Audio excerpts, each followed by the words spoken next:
Terima kasih Anda masih bersama kami di Sindo Today. Pemirsa, Riza Khalid dan anaknya menambah daftar panjang tersangka dalam kasus korupsi minyak mentah menjadi 18 tersangka. Dan berikut peran Riza Khalid dan anaknya di kasus korupsi minyak mentah.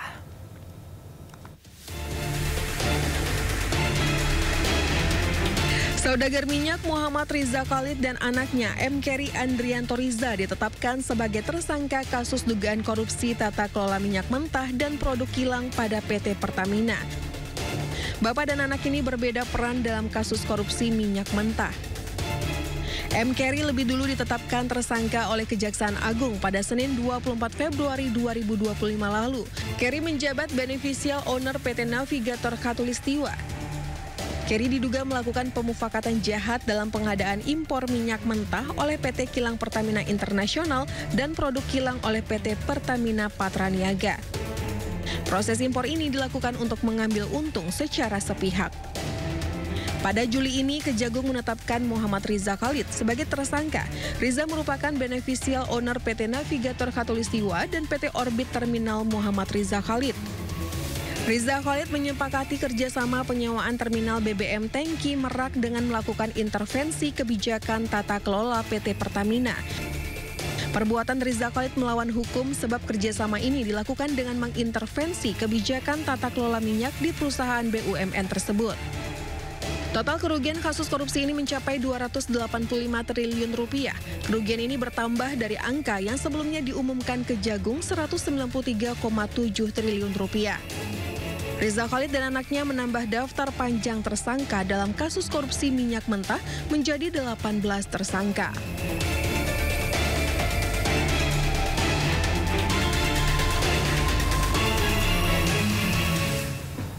Riza Khalid dan 8 orang lainnya menambah daftar panjang tersangka dalam kasus korupsi minyak mentah. Saat ini total ada 18 tersangka kasus korupsi minyak mentah dan berikut daftarnya.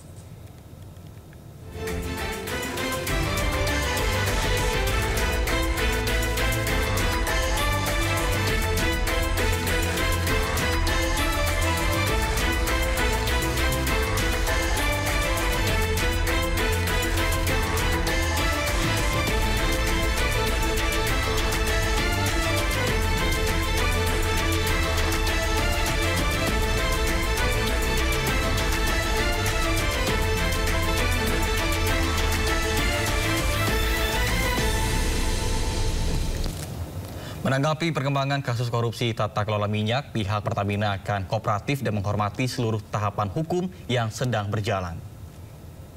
Menanggapi perkembangan terkini terkait dengan proses hukum yang berlangsung di Kejaksaan Agung, Pertamina menyerahkan sepenuhnya proses hukum dan menghormati aparat berwenang dalam melaksanakan tugasnya di Kejaksaan Agung. Pertamina juga memastikan dan akan terus bersikap kooperatif dan bekerja sama dengan aparat berwenang dan berharap proses hukum dapat berjalan dengan lancar. Kepada masyarakat dapat disampaikan juga bahwa Pertamina meskipun terjadi proses hukum di Kejaksaan Agung, operasional Pertamina tetap berjalan dengan normal dan pelayanan energi kepada masyarakat tetap berjalan seperti biasa. Penyidik Kejagung menggeledah kantor Gojek Tokopedia atau Goto yang ada di kawasan Blok M, Kebayoran Baru, Jakarta Selatan terkait dengan kasus dugaan korupsi pengadaan laptop berbasis Chromebook di Kemendikbud Dikti Era Nadiem Makarim. Ya, penyidik menyita sejumlah barang yang sekarang sedang diverifikasi untuk dijadikan barang bukti. Berdasarkan informasi dari penyidik membenarkan bahwa beberapa waktu yang lalu, kalau tidak salah di tanggal 8 penyidik benar telah melakukan serangkaian upaya penggeledahan di salah satu tempat dan dari sana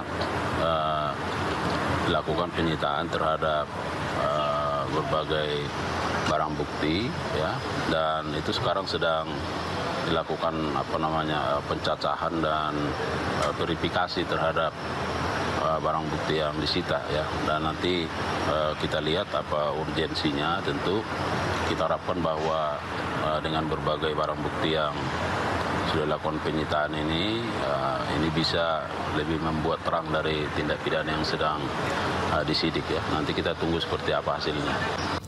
Pemirsa, ratusan ribu rekening penerima bansos terindikasi dipakai untuk judi online. Pemerintah akan mencoret rekening yang terbukti menyalahgunakan bansos untuk judol. Baru-baru ini PPATK menemukan 571 ribu rekening penerima bansos terindikasi dipakai untuk judi online. Uang yang berputar pun mencapai 957 miliar rupiah. Pemerintah dengan tegas akan mencoret penerima yang terbukti gunakan bansos untuk judol. Itu kan baru dari satu bank, itu pun hanya tahun 2024. Jadi ini cukup mengejutkan dan ini menjadi bahan kami untuk evaluasi pada penyaluran triwulan ketiga nanti. Kalau memang terbukti bahwa mereka benar-benar ikut judol dan sengaja bansos itu digunakan untuk keperluan judol, maka tentu kita akan mencoret dan kita alihkan kepada mereka yang lebih berhak. Sementara itu, PPATK juga mencatat jumlah pemain judi online di tahun 2025 mencapai 8,8 juta orang. 71,6% pemain judi online berpenghasilan di bawah 5 juta rupiah. Pemerintah sendiri sudah bergerak berantas judol dengan membentuk Des Pemberantasan Judi Online yang dipimpin Kemenko Polkam. Ratusan ribu situs judol sudah diblokir. Sejumlah pegawai Komdigi yang diduga terlibat judol juga sudah ditangkap. Namun, judi online masih merajalela di Indonesia. Tim Liputan iNews melaporkan. Sementara itu, Mensesnek Prasetyo Hadi menyatakan dugaan judi online dari bansos ini menjadi bahan evaluasi pemerintah dalam penyaluran bantuan sosial. Salah satunya perbaikan data penerima agar penerima manfaat lebih tepat sasaran. Penerima bantuan sosial yang ternyata terdeteksi, ya, saudara-saudara kita itu juga melakukan aktivitas judi online. Gitu. Nah, disinilah sebagaimana yang sudah berkali-kali kami sampaikan bahwa alhamdulillah hari ini kita punya namanya data SEN, ya, data tunggal sosial ekonomi nasional kita yang itu sudah menyatukan seluruh data yang kita miliki. Nah, dari situlah betapa pentingnya penyatuan data ini untuk memperbaiki, supaya para penerima manfaat dari program-program pemerintah itu betul-betul tepat sasaran. Nah, dalam kaitannya dengan teman-teman atau saudara-saudara kita yang bansosnya justru terdeteksi diduga dipergunakan untuk melakukan tindak judi online, ya tentu akan kita evaluasi. Kan.